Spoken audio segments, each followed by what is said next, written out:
Look at this architectural blueprint. Throughout the 20th century, a seductive idea took hold that human society could be mathematically engineered into a flawless utopia. If we could just design the right systems, suffering would disappear entirely. But pursuing this perfect vision carried a staggering human cost. Instead of a paradise on Earth, these grand social experiments produced suffocating totalitarian regimes. Millions perished under governments that prioritized ideological purity over actual human lives.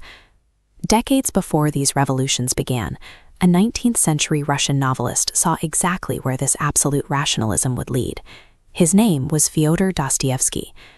Dostoevsky's literature served as desperate warning flares, detailing the specific ways a mind collapses when it attempts to treat other people as mere variables in a social equation. In the 1860s, Russia was undergoing massive social upheaval. The long-standing era of serfdom, a feudal system that kept millions trapped in physical servitude, was finally ending, leaving the country in a state of chaotic transition. The streets of St. Petersburg were flooded with extreme poverty, disease, and abandoned children. This desperate environment became a breeding ground for radical new philosophies like nihilism, which argued for the destruction of all religious beliefs, and utilitarianism, which claimed morality should be based solely on whatever creates the greatest happiness for the most people. The social engineers of the time firmly believed that humans are strictly creatures of reason. Their logic dictated that crime was simply a protest against a badly structured environment. Therefore, if you eliminated religion and organized society mathematically, all criminal behavior would instantly vanish. Dostoevsky himself initially dabbled in revolutionary circles, which led to his arrest by the secret police. He was sentenced to death and subjected to the psychological torture of a mock execution. At the very last second, his sentence was commuted to 4 years of hard labor in a brutal Siberian prison camp. Living alongside murderers and thieves in freezing, horrific conditions shattered his belief in the inherent goodness of rational planning. Dostoevsky realized that human nature is deeply, inescapably irrational, and no amount of social engineering can ever fix it. Returning from exile a changed man, Dostoevsky launched a literary assault on these new ideologies. In his 1864 novella, Notes from the Underground, he attacks the idea that social progress can ever completely eliminate human suffering. He argues that the utopian thinkers made a severe miscalculation about human desire. We actually do not want a guaranteed, predictable state of contentment. Above everything else, even above our own physical comfort, humans desire absolute individual freedom.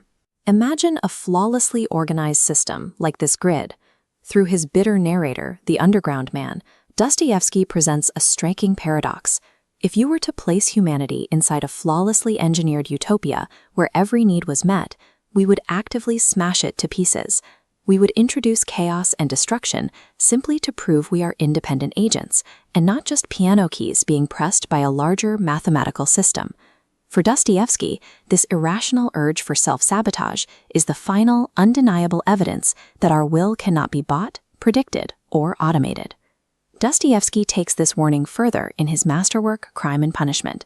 He introduces us to Raskolnikov, an impoverished, isolated law student who views himself as an extraordinary intellect entirely above traditional morality. This balance scale visualizes his strict utilitarian logic. Raskolnikov plots to murder a wealthy, cruel old pawnbroker, reasoning that her single death is mathematically justified if her stolen money is redistributed to lift hundreds out of poverty. The positive ends neatly excuse the violent means, but the moment the axe falls, the equation collapses. Raskolnikov discovers that taking a human life carries an unquantifiable psychological weight. He spirals into delirium, crushed by a feverish physical burden of horror and guilt that his rational mind cannot compute. This mental anguish proves that humanity is far too complex to be governed by a spreadsheet. Any ideology that reduces moral decisions to a cold mathematical formula will ultimately destroy the human soul in the process. Dostoevsky explores the terrifying endgame of this rationalism in his final novel, The Brothers Karamazov. Within it lies his most powerful philosophical thought experiment, the parable of the Grand Inquisitor. In this story, Christ returns to Earth, only to be immediately imprisoned by a powerful religious leader. The Grand Inquisitor interrogates his silent prisoner, accusing him of inflicting a terrible curse on humanity by granting them free will. He argues that moral choice is far too painful and complex for ordinary people to bear. According to the Inquisitor, humans secretly despise their own freedom. They would much rather hand over their autonomy to a total authority in exchange for basic security and a full stomach.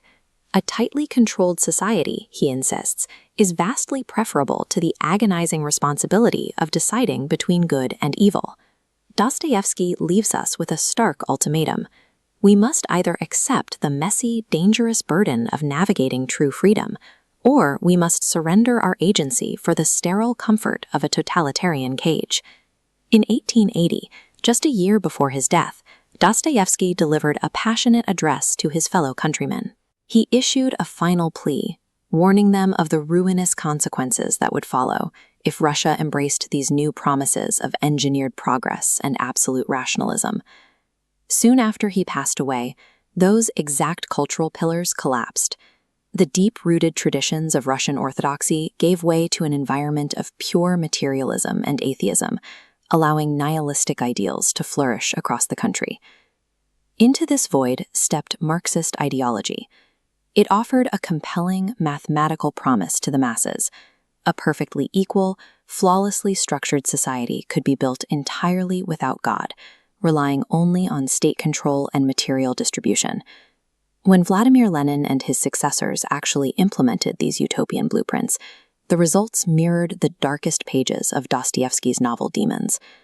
The pursuit of a flawless system required the elimination of anyone who didn't fit the mold, leading to systematic terror and the deaths of millions.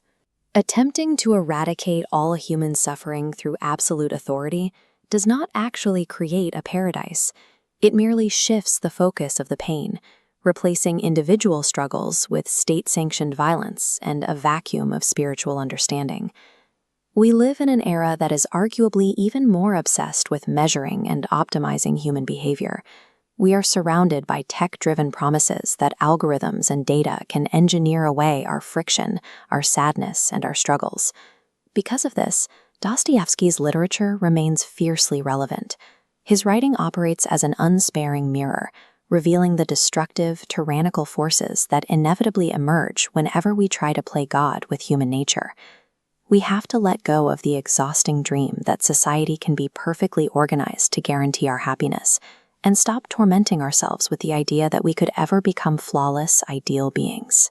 Our inner conflicts, our mistakes, and our suffering are not errors to be optimized out of existence. They are the very texture of a life lived by choice, the definitive proof of our freedom.